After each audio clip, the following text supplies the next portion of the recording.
Great മീഡിയാസിലേക്ക് സ്വാഗതം.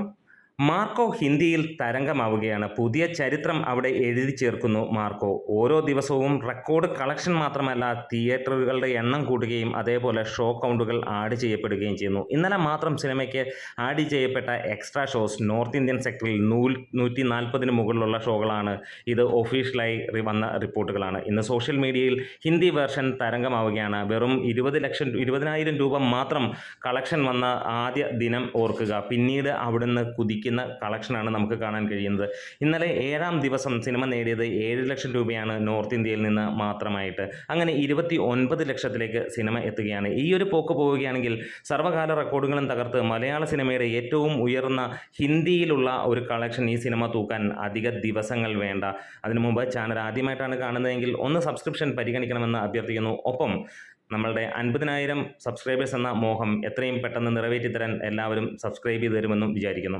എന്താണെങ്കിലും ആദ്യ ദിനം 20,000 രൂപ മാത്രം തുടങ്ങിയ സിനിമ പിന്നീട് കുതിക്കുന്ന ഒരു കാര്യം കാണുകയും ഇപ്പോൾ നമുക്ക് ലഭ്യമായ വിവരങ്ങളിൽ 29 ലക്ഷം രൂപയുമാണ് നേടിയിരിക്കുന്നത്. അങ്ങനെ നോക്കുമ്പോൾ മലയാളത്തിലെ മുൻനിര താരങ്ങളുടെയും അല്ലെങ്കിൽ ഇതുവരെയുള്ള മലയാള സിനിമയുടെയും ചരിത്രം നോക്കിയാൽ ആകെ 43 ലക്ഷം രൂപ നേടിയതാണ് ഏറ്റവും ഉയർന്ന ഒരു സ്കോർ എന്ന് തന്നെ പറയാം. ആടുജീവിതം എന്ന സിനിമ, പൃഥ്വിരാജിൻ്റെ ആടുജീവിതമാണ് ഹിന്ദിയിൽ നിന്ന് 43 ലക്ഷം രൂപ നേടി മലയാളത്തിലെ ഏറ്റവും ഉയർന്ന കളക്ഷൻ നേടിയ സിനിമ. മമ്മൂട്ടി, മോഹൻലാൽ, ദുൽഖർ തുടങ്ങിയവരുടെ പരാജയ ചിത്രങ്ങൾ വലിയ കളക്ഷൻ നേടി. മാമാങ്കവും മരയ്ക്കാറും കൊത്തയും നേടിയത് 20 ലക്ഷം രൂപയ്ക്ക് താഴെ മാത്രം.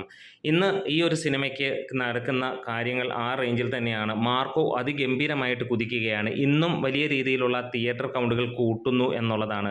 100ന് മുകളിലുള്ള തിയേറ്ററുകൾ കൂടുമ്പോൾ ഒരു കാര്യം അവർ ഉറപ്പിക്കുകയാണ്. ഇങ്ങനെ കളക്ഷൻ പോവുകയാണെങ്കിൽ തീർച്ചയായും അടുത്ത ആഴ്ചയിലേക്ക് 500ന് മുകളിലുള്ള ഷോകൾ ചാർട്ട് ചെയ്യാൻ പോവുകയാണ് അണിയറ പ്രവർത്തകർ. ഇത് തെലുങ്ക് റിലീസ് ജനുവരി ഉണ്ട്. അതിന് മുന്നാടിയായിട്ട് തന്നെ ഹിന്ദിയിൽ ഉണ്ടാകും എന്നുള്ളതാണ് ഇപ്പോൾ ലഭ്യമായ റിപ്പോർട്ട്. കാരണം പ്രതീക്ഷിച്ചതിന് മുകളിലുള്ള ഒരു റെസ്പോൺസാണ്.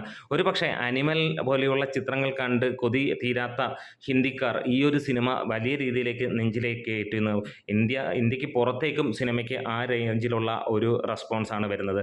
അതുകൊണ്ട് തന്നെ ഈ ഒരു സിനിമ നോർത്ത് ഇന്ത്യയിൽ നിന്ന് 10 കോടി നേടിയാലും അത്ഭുതപ്പെടാനൊന്നുമില്ല. ടാർഗറ്റ് ചെയ്യപ്പെടുന്നതും 10 കോടിക്ക് മുകളിലായിരിക്കും എന്നുള്ളതാണ്. അത് തന്നെയൊന്ന് വായിക്കാം. Marco Hindi version getting A wide release from today. 140+ shows already chartered. Yesterday it was 34. Report says if it works, the distribution team will chart 500+ show from next week. The Telugu release on January 1st, 2025. അങ്ങനെ മികച്ച രീതിയിൽ ഉള്ള theatre ചാർട്ടിങ്ങിന് ഒരുങ്ങുന്നു. ഒപ്പം നമ്മുടെ videos ഇഷ്ടമായെങ്കിൽ ഒന്ന് support ചെയ്ത് തരണം. മണിക്കൂറുകളിൽ നമുക്ക് കാണാൻ കഴിയുന്നു 5,000 കടന്ന് 6,000-ന് മുകളിലുള്ള ടിക്കറ്റ് വിൽപ്പന ഈ ഒരു സിനിമയ്ക്ക്. അത് ഗംഭീരമാണ്. ഇന്നും 1 ലക്ഷം ടിക്കറ്റിന് മുകളിൽ വിൽക്കും എന്നുള്ളതാണ്. അത് ബുക്ക് മൈ ഷോയിലൂടെ പോകുമെന്നുള്ളത് തന്നെയാണ് റിപ്പോർട്ടുകൾ സൂചിപ്പിക്കുന്നത്. കാത്തിരിക്കാം. നമ്മുടെ വീഡിയോസ് ഇഷ്ടമായെങ്കിൽ ഒന്ന് സപ്പോർട്ട് ചെയ്ത് തരണം. അപ്പോൾ 50,000 സബ്സ്ക്രൈബേഴ്സ് എത്താൻ വേണ്ടി ഒന്ന് സബ്സ്ക്രിപ്ഷൻ നല്ല ലെവലിൽ തരും എന്ന് പ്രതീക്ഷിക്കുന്നു. Great medias.